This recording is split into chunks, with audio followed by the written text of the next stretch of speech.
ஒன்று சாமுவேல் 17வது அதிகாரம். ஒரு அழகான ஒரு சம்பவத்தை நாம் வாசிக்கிறோம். சின்ன தாவீது ஒரு பெரிய பெலிஸ்தியனாகிய கோலியாத்தை வீழ்கிறான். அந்த ஆடு மேய்க்கிற அந்த தாவீதுக்குள்ளே இருந்த ஒரு வைராக்கியத்தை பாருங்கள்.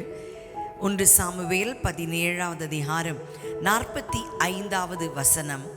அதற்கு தாவீது பெலிஸ்தனை நோக்கி, நீ பட்டயத்தோடும் ஈட்டியோடும் கேடகத்தோடும் என்னிடத்தில் வருகிறாய், நானோ நீ நிந்தித்த இஸ்ரவேலுடைய இராணுவங்களின் தேவனாகிய சேனைகளுடைய கர்த்தரின் நாமத்தினாலே உன்னிடத்தில் வருகிறேன்.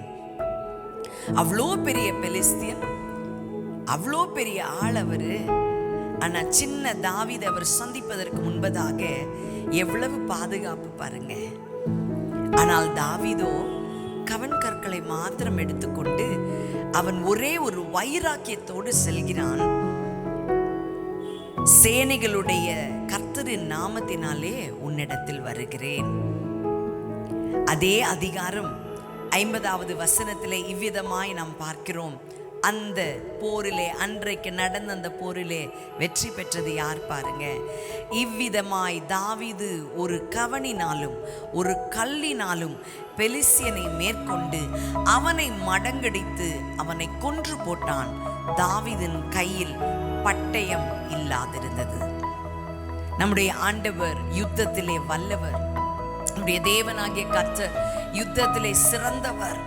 நமக்கு வேண்டியது ஒன்றே ஒன்றுதான், தெய்வீக வைராக்கியம். தேவன் மேல ஒரு தீராத வைராக்கியம் இந்த காலை வேளையில இருக்குமே என்றால் நம்முடைய வனாந்திர வாழ்க்கையை சீக்கிரமாக வேகமாய் அதன் நேரத்தில் கடக்க தேவனாகிய கர்த்தர் உதவி செய்வார். நம்முடைய கையில பட்டயம் இருக்கணும்னு அவசியமே இல்லப்பா. கர்த்தர் நம்மோடு இருந்தால் போதும். ஜெயமான வாழ்க்கை நமக்காக காத்திருக்கிறது. இந்த புதிய வாரத்தை துவக்குகிற நீங்களும் நானும் தேவனாகிய கர்த்தர் யுத்தம் செய்ய நம்ம விட்டு கொடுப்போம். அவர் யுத்தத்திலே அவர் வல்லவர். அவர் தோல்வி அடைந்ததாய் ஒரு யுத்தமும் இல்லை. ஏனென்றால் அவர் ஜெய கிறிஸ்துவாய் இருக்கிறார். இந்த இயேசு உங்களை அதிகமாய் நேசிக்கிறார். உங்கள் வாழ்க்கையில எல்லா தோல்விகளையும் ஜெயமாய் மாற்ற வல்லமுள்ளவர். கண்களை மூடி ஜெபிப்போமா? என் அன்பின் பரலோக பிதாவே, இந்த காலை வேளைக்காய் நன்றி செலுத்துகிறோம்.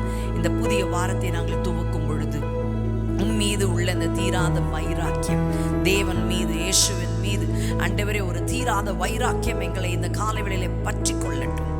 யுத்தங்களை எல்லாம் உடைய கரங்களிலே கொடுத்து ஆண்டவரே நீர் யுத்தம் செய்வதற்கு நாங்கள் ஆண்டவரே எங்களை நாங்கள் விட்டு கொடுக்க உமக்குள்ளே அடங்கி இருக்க உதவி செய்யுங்க. இந்த வாரம் முழுவதும் எங்களோடு இருப்பீராக. இயேசுவின் நாமத்தில் கேட்கிறோம் நல்ல பிதாவே, ஆமென். Have a nice day. யுத்தத்தில் வல்லவர் இயேசு கிறிஸ்து உங்களோடும் என்னோடும் இருக்கிறார்.